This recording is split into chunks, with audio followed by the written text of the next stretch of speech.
राजस्थान में विधानसभा चुनावों से पहले नागौर की पूर्व सांसद ज्योति मिर्धा ने आज भारतीय जनता पार्टी ज्वाइन की है और जिसको लेकर राजनीतिक गलियारों में कई चर्चाएं हो रही है।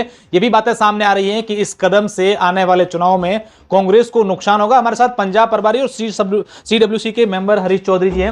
हरीश, एक ज्योति मिर्धा जी का बीजेपी जाना और लगातार ऐसी बातें आ रही कांग्रेस के लिए अब चुनावों से पहले इस प्रकार का कदम नुकसान होगा।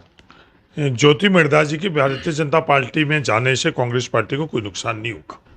कांग्रेस पार्टी अपनी सोच से राजनीति करती है। कांग्रेस पार्टी एक राजनीति करने का जो माध्यम है, जो वो भारतीय जनता पार्टी में किसी व्यक्ति का जाने और नहीं जाने से उससे कोई प्रभाव नहीं पड़ेगा।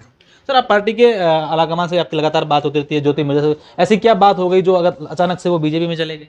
ज्योति मिर्धा जी से मेरे इस संदर्भ में कोई भी बात नहीं हुई। कोई उनकी नाराजगी, किसी प्रकार की असंतुष्ट होना उनका, इस संदर्भ में मेरी उनकी कभी चर्चा नहीं हुई। सर, चुनाव को अब ज्यादा समय नहीं बचा है, कांग्रेस किस तरीके से वापस रिपीट की बात कर रही है, क्या किन मुद्दों को लेकर वापस मैदान में? हमारे विचार, हमारे काम लोगों के अंदर ईमानदारी से लेकर जाएंगे हम लोग, और मेरा मानना है कि राजस्थान की जनता ईमानदारी से लेकर गए हुए हमारे विचार और कामों को तायद करेगी, वापस सरकार बनाएगी। सर, आप रणनीति जो सलाहकार समिति बनी है उसके आप अध्यक्ष भी हैं, किस तरीके की रणनीति कांग्रेस बना रही है इस बार चुनाव को लेकर? जो हम लोगों का विचार है, जो मुद्दे हैं, जो हमारे 5 साल के अंदर विकास के काम है, योजना है, उनको लेकर हम जाएंगे। और राहुल गांधी जी और खड़गे जी की जो सोच है, कांग्रेस पार्टी की सोच है, उसको लेकर जाएंगे। बड़ी स्पष्ट, सरल और रणनीति हम लोगों की रहेगी। सर, देश भर में G20 सम्मेलन चल रहा है, तमाम जो बीजेपी के नेता लोग हैं वो कह रहे हैं कि ये हमारा देश के लिए गौरव की बात है, क्या कमेंट है आपका G20 को लेकर? G20 हमारे भारत का देश का आयोजन था।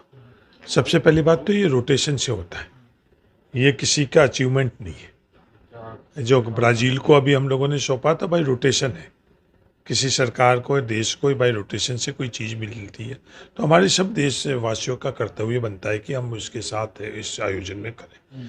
ये भारतीय जनता पार्टी की सोच है, जिसके कारण खड़गे जी जैसे जो लीडर ऑफ अपोजिशन थे, कद्देवान लीडर थे, उनके ऐसे आयोजनों को, एक सोच कांग्रेस की सरकार की सोच थी, जिन्होंने अटल बिहारी वाजपेयी जी को भारत का प्रतिनिधित्व करने के लिए इस प्लेटफॉर्म पर भेजा था। ये सोच का फर्क है, और एक सोच भारतीय जनता पार्टी का है, जिन ऐसे आयोजनों के अंदर उनका इनवाइट भी नहीं करना, तो इनकी सोच है। ऐसे आयोजनों के अंदर कितने हजारों करोड़ रुपए उन्होंने खर्च किए, और कल थोड़ी सी बरसात से जो स्थितियां हम लोगों को देखने की मिली, बड़ी दुर्भाग्यपूर्ण। जो आंकड़े छुपाए जा रहे हैं, जो चीज़ें हो रही है देश के अंदर, आज जो जीडीपी के संदर्भ में आंकड़े जो बताए जा रहे हैं, वो आंकड़े आज दुनिया के जो अर्थशास्त्री है वो आंकड़े की सच्चाई बताते हैं। तो हमारे देश के नागरिक के तौर पर हमारे को दुख होता है कि ये जिस तरह से इस देश को आगे लेकर जा रहे हैं वो सही। सर, देश में बीजेपी के नेता है वो कह रहे हैं कि हमने तो देश में सिर्फ वन नेशन वन वोट की बात शुरुआत की और कांग्रेस वाले डर गए हैं कहीं ना कहीं हम चुनाव हार रहे हैं। वन नेशन वन वोट को लेकर हरीश चौधरी का क्या बयान है? One nation one country, one country one vote, one country one religion, one country one rights, ये सब बातें हैं। हर किसी को अपनी अपनी राय रखने का अधिकार है, पर हमारे संविधान क्या, ये संविधान के अंदर तब्दीली करने की जो बात कर रहे हैं, ये कह रहे हैं संविधान बदलेंगे। संविधान बदलने की तो ये तो दिशा है, और संविधान कैसे बदलेंगे? संविधान इस क्रम के अंदर ही संविधान एक एक कदम आगे बढ़ाकर और संविधान बदलने का। वन नेशन वन वोट अगर करवाने हैं तो इसके अंदर किसको आपत्ति, पर आपके इंटेंशन क्या है, किस उद्देश्य से, किस आपकी टाइमिंग क्या है, वो ईमानदारी से आपके जो उद्देश्य नहीं है, आप ईमानदारी नहीं रख रहे हो। देश अच्छी तरह से जान रहे हैं, इस तरह की आप लोग ये घटनाक्रम से देश का विश्वास नहीं जीत सकते। आप ईमानदारी से अपने किए हुए काम, आने वाले समय में जो आप काम करना चाहते हो, आपके विचार देश के बीच में रखो और देश निर्णय करेगा। सर, चुनावों से पहले अगर इस वर्तमान की बात करें तो अपने पश्चिमी राजस्थान के कई जिले हैं जहां पर अकाल जैसी स्थितियां हैं, क्या इसको लेकर यहाँ के नेता सरकार से बात करें, गिरदावरी करके उनको मुआवजा दिला जाए, क्योंकि किसानों की पहले जो पिछली बार फसल थी उसमें हालत खराब? गिरदावरी के संदर्भ में मैं बोल चुका हूँ कि जल्दी से गिरदावरी और निष्पक्ष गिरदावरी है। गिरदावरी का तरीका भी ऑनलाइन करने की जगह जो हमारे पारंपरिक तरीके हैं वो चीज़ होनी चाहिए। ये जो हम टेक्नोलॉजी के माध्यम से कुछ चीज़ें करने का प्रयास कर रहे हैं, वो धरातल से उस चीज़ से अगर जुड़कर देखें तो वो बिल्कुल अलग है। आज ग्रीन इंडेक्स सैटेलाइट के माध्यम से जो उस आकलन किया जाता है, पर हकीकत के अंदर वो नहीं रहती। आज बाड़मेर में आकर हम लोगों की फसलें कोई देख ले, फसलें से हमको अनाज थोड़ी मिल रहा है। ग्रीन इंडेक्स अगर देखेंगे तो ग्रीन इंडेक्स के अंदर हमारे को वहाँ अच्छा जमाना दिखाएगी। औसतन जो बारिश है उसके आंकड़े दिखाएंगे। बाड़मेर के अंदर तो औसतन से हम लोगों की बारिश ज़्यादा है, पर नीचे धरातल के अंदर क्या है, आज हमारी बाजरी के साथ क्या स्थिति है। तो इस तरह के जो पैमाने हैं, चाहे गिरदावरी के संदर्भ में हो, चाहे फसल बीमा के संदर्भ में है, ये 40-40-20 का जो इन्होंने रेशियो रखकर और नई प्रणाली है, इससे हम लोगों को फ़ायदा नहीं होगा। बाड़मेर के साथ पहले भी लगातार अन्याय होता जा रहा, लगातार हर प्लेटफॉर्म पर हम करता रहे, और भारत सरकार ने हमारे किसानों की, बाड़मेर की, राजस्थान की बिल्कुल भी नहीं सुनी, और उन्होंने उन उद्योगपतियों की सुनी जिनके ये फसल बीमा कंपनी है। अब मेरा वापस निवेदन है सरकारों से, इस तरह का आप व्यवस्था करो जिससे निष्पक्ष तौर के ऊपर किसान को फायदा हो।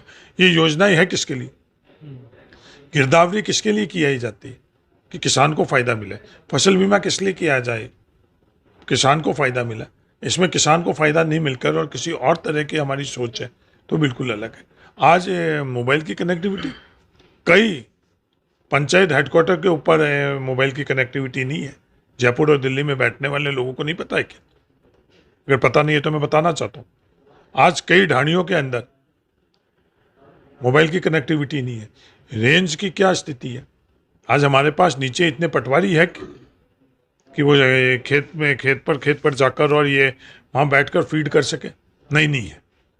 तो इन सब को धरातल में जो स्थितियां हैं उनको देखकर एक निष्पक्ष तौर पर गिरदावरी हुए, निष्पक्ष तौर के ऊपर जो हमारे साथ प्रकृति से साथ नहीं मिलने के कारण हमारी फसलें खराब हुई, उसमें न्याय मिले। सर, राजनीतिक गलियारों में ये चर्चा है कि चुनावों से पहले हनुमान बेनीवाल बीजेपी या कांग्रेस के साथ समझौता कर सकते हैं, कांग्रेस में ऐसी कोई बातें चल रही है? नहीं, हनुमान बेनीवाल जी के संदर्भ में मैं कुछ बोलना नहीं चाहता हूँ कि वो सिद्धांत की, विचारों की, मुद्दों की राजनीति नहीं करते। उनके राजनीति करने का तरीका अलग है और उस तरीके से मैं सहमत नहीं हूँ, इसलिए उनके संदर्भ में वो कब किसके साथ हो जाते हैं, कब किसी के साथ छोड़ देते हैं, वो उनका अधिकार है, ये जनता को तय करना है। कांग्रेस में आते तो आप स्वागत करेंगे भी? हाँ, नहीं, कांग्रेस के अंदर अगर आती है तो कांग्रेस की राजनीति वैचारिक तौर के ऊपर, कांग्रेस की राजनीति इस तरह का कोई भी स्पेस देने के लिए वो राजनीति नहीं है। कांग्रेस की राजनीति के सिद्धांत, कांग्रेस की राजनीति के तरीका का ये नहीं है। किसी के प्रति आप गलत भावना रखो, किसी के टकराव से रखो, किसी बारे में आप जो जिस तरह की राजनीति कर रहे हो, जो शब्दावली इस्तेमाल कर रहे हो, कांग्रेस के देश के अंदर इसका स्थान नहीं है। उसके बावजूद अगर कोई ये सोचता है तो वो कांग्रेस के लिए हितकारी नहीं है, वो प्रदेश के लिए हितकारी नहीं है। मैंने तो यही बात करनी है। बाड़मेर कांग्रेस में सब कुछ ठीक है, क्योंकि एक आपके विधायक जिला अध्यक्ष के बारे में कहते हैं कि ये वो है, ऐसा कुछ नहीं। बाड़मेर कांग्रेस में सब कुछ ठीक है। अगर किसी के बारे में हम गलत शब्द बोलते हैं तो अगले व्यक्ति के लिए कोई वो चीज़ नहीं रहती।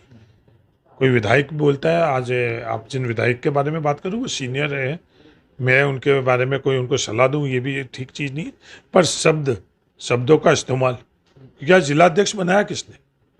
जिलाध्यक्ष हम सब लोगों की सर्वसम्मति से बने, और आज उनके बारे में हम लोग ही, जब हम लोगों के प्रस्तावित, हम लोगों की रिकमेंडेशन से कोई हुई है, और एक दफ़े नहीं, 2 दफ़े नहीं, 3 दफ़े बने, उनके बारे में हम लोग इस तरह का शब्दों का इस्तेमाल करें, उनके मेरा अमीन खान साहब के कोई सलाह नहीं है कि वो बहुत अनुभवी है। सर, कांग्रेस बन रही है राजस्थान में, सरकार बना रही है वापस? नहीं, कांग्रेस बिल्कुल राजस्थान में सरकार बनाएगी। जो विकास और योजना कांग्रेस 5 साल के अंदर लेकर आई है, उसके आधार के ऊपर सरकार बनेगी। ये हरीश चौधरी जिनका साफ तौर पर कहना है कि इस बार राजस्थान में फिर कांग्रेस सरकार बने। देखने वाली बात होगी कि राजस्थान में चुनाव में सरकार, जनता किसके साथ रहेगी। कैमरा सहयोगी उम्मेद के साथ अशोक शेरा, फर्स्ट इंडिया न्यूज, बाड़मेर।